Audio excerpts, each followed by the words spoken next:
This year, Passover felt different. Yes, we gathered with our friends, with our families. We sang, we read the Haggadah, we poured wine, searched for the Afikomen. We asked the questions. But for so many of us, the questions, Ma nishtana, why is this night different than other nights? There was another answer beyond the ones in the Haggadah. This night is different because this year our people are not free. Because even as we recited Avadim Hayinu, we were slaves to Pharaoh in Egypt, we knew that in this generation there are Jews still held captive, hostages whose names we know, faces we've seen on posters, on social media, on banners at rallies and at vigils. And as we reclined like free people, we knew that there are mothers and fathers who cannot sleep, children who still don't know where their parents are. And so this year, the story of the Exodus didn't feel like ancient history. It felt urgent. This year, we didn't live it in past tense, but in the present, because this year, it is unfinished. In my own Seder, as I celebrated with my family, as I laughed at faces covered in food and smiled with pride as my daughter sang songs and prayers, this feeling sat with me. A feeling I know that so many of you felt too.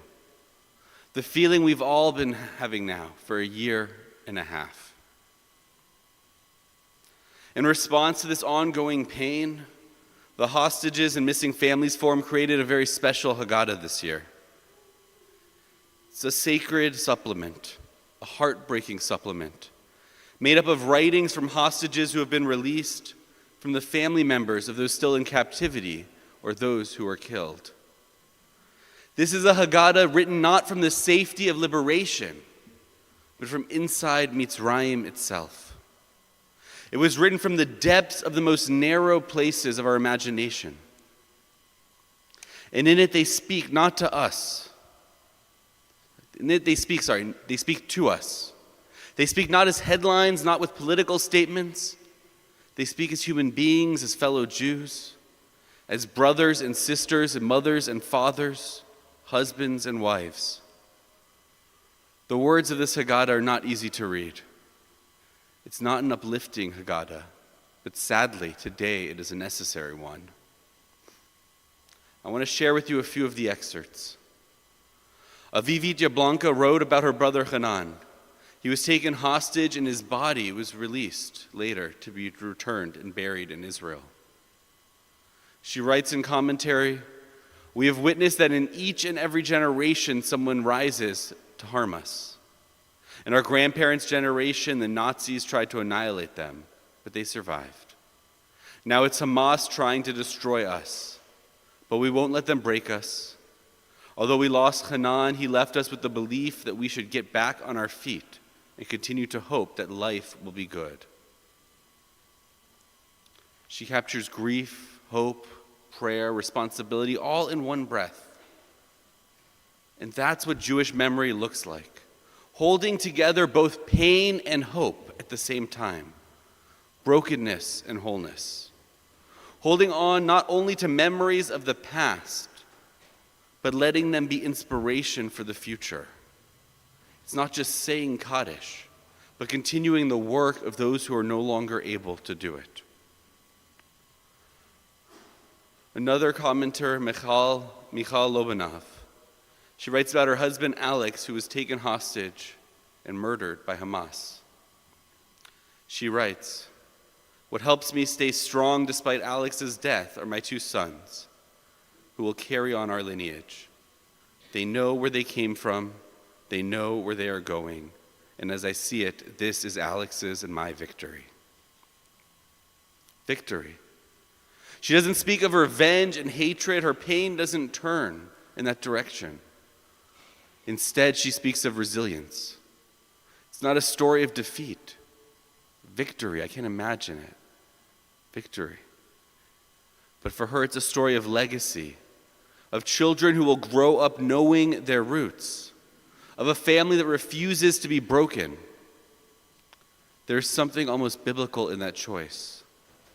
To respond to loss not with despair, but with commitment, with promise. In the Torah, when Joseph is finally reconciled with his brothers after years of estrangement, after all that they did to him, he says, "You meant to harm me, but God turned it to good." Not because what they did not matter, not because the pain went away, but because he chose not to let what they did to him define his future. He chose not to let his loss, his sadness, his sorrow, his suffering define who he was going to be. That's what Michal is doing. That's what all of these families are doing. They're transforming their trauma into testimony. Then there's Ofri Puri, whose father Chaim was also taken hostage and murdered by Hamas. She writes, "For our family, the biggest change is our father's absence from the Seder table. This year, we no longer have hope that he might return to us. As a nation, we live with the reality that our lives have changed dramatically. And on this night, we ask ourselves, how do we move forward? And what the future holds for us after catastrophe. When we try to answer these questions, along with the fear that we will not recover, we cling to the hope and faith in our people that things will change for the better and that we will be the ones who bring real change here." It's one line that stood out to me. "This year we no longer have hope he might return to us." It's the shortest sentence that she wrote, but in it contains a universe of pain. The shifting of hope to heartbreak, from the ability to pray for a miracle to living only with memory. So many of you here know that moment. Maybe it came in a hospital hallway. Maybe it came with a phone call or in the quiet of a home that suddenly felt empty. That's where Yizkor begins. Not simply when someone dies, but when we finally understand deep in our hearts that they truly are gone.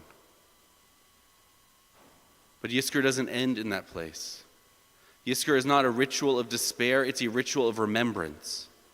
And remembrance in Judaism is not passive.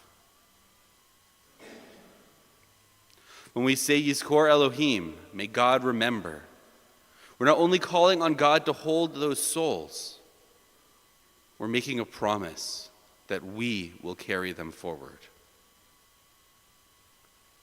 Sometimes we don't even realize that we already are. If you've ever shared with a child a story or a joke that you learned from your own parents or grandparents, or if you've ever reached for patience or courage or kindness or another value because that's what they taught you. If you've ever signed a donation, planted a tree, lit a candle in their name. Or if you've ever stood up for what's right, not because it was easy, but because it's what they would have expected you to do, then you know. You know they are still with you. You know they're still shaping you, still speaking to you through your life. And this year, our sacred memory expands. We remember our own, our mothers and fathers, partners and children, our friends and teachers. But we also remember Alex, Hanan, Chaim, and so many others whose names are now etched into the heart of Am Yisrael. We did not know them personally, but now we carry them. Because their families have shared with us their stories, because their pain has become a part of the fabric of our people. So this year, Passover felt different. As we gathered around our tables, we see the empty seats of those we've personally loved and lost, those who used to celebrate these moments with us. And added to that difficulty was the pain of knowing the empty seats of those among Am Yisrael who could not be there this year with their families to celebrate. And so this year, Yizkor is not simply a prayer, but a promise. It's a promise. A promise that we will live Jewish lives with pride. A promise that we will teach our children not only where they come from, but who they carry with them. That we will speak the names of those lost, not just in sorrow, but in strength. that we will let our memory stir us towards meaning. Because grief alone is not enough. Our tradition teaches us that we need to make it a mission. Our tradition teaches us that when we left Egypt, we didn't just walk away. We were walking towards something. We were walking towards Torah, towards community, towards connection, towards Israel, and towards God. It wasn't just running from pain. Memory is the same way. It must lead us towards something. It must lead us towards deeper connection. It must lead us towards justice and compassion, towards living lives that reflect the love and the values of those we've lost.